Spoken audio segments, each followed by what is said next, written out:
সারাটা দিন হয়ে গেছে, এখন পর্যন্ত বিদ্যুৎ মামার কোনো খোঁজ খবর নেই। আর বিদ্যুৎ মামা যদি না থাকে তাহলে তো নেট মামার কথা বলাই যাবে না। এটা বললে পরে এমন একটা অবস্থা মনে হয় গুনাহ হইব।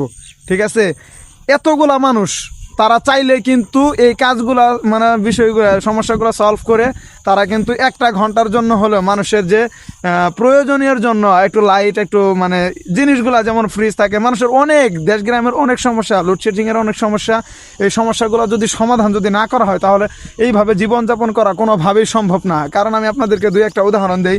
যেমন ধরেন দেশ গ্রামের মানুষ এখন কিন্তু সন্ধ্যা হয়ে যাচ্ছে, এখন কিন্তু লাইটের দরকার।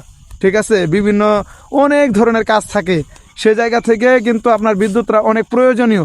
সেটাও যদি না থাকে, 1 ঘন্টার জন্য যদি দেওয়া হয় তাহলে তারা ইলেকট্রিক লাইটগুলা তারা কিন্তু চার্জ দিতে পারে, সেইটার পর্যন্ত সুযোগ নাই।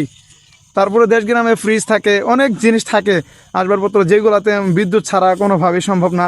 একটা দিন হয়ে গেল, এখন পর্যন্ত বিদ্যুতের কোনো খোঁজ খবর নেই। আর বিদ্যুৎ যদি না থাকে তাহলে নেট থাকে না। একটা খোঁজ খবর যে নিবে দেশের কি পরিস্থিতি, এইটা তো পারেই না।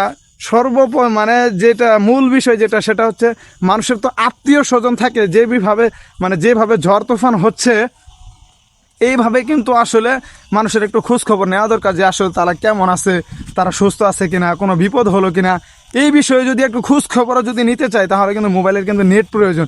আর মোবাইলের নেট ছাড়া কোনোভাবে তো চলা সম্ভব না। মানুষের তো এখন তো কোনো কাজ নাই, এখন তো অবসর, বৃষ্টি হচ্ছে, ঝড় হচ্ছে, এখন তো কোনো কিছু করার নাই, মোবাইলে একটু সময়টা করবে সেটারও সুযোগ নাই। এইভাবে আসলে ভাই কোনোভাবেই চলা সম্ভব না। কথা আসলে বলতে চায় না, কথা আপনারা বলাই ছাড়েন। এমন এমন সময়, এমন এমন সিচুয়েশন আসে যে কথা বলতে আমরা বাধ্য হই। আর এরকমভাবে যদি বলতে যাই তখনই মনে করেন যে আপনাদের গায়ে লাগে জায়গা। ভাই এইভাবে আপনাদের যদি গায়ে লাগে তাহলে আমাদের কোনো কিছু করার নাই। ঠিক আছে, আপনাদের যেটা ভালো মনে হয় আপনি সেটা ধারণা করতে পারেন, আমার সমস্যা আমি এটা বলবই।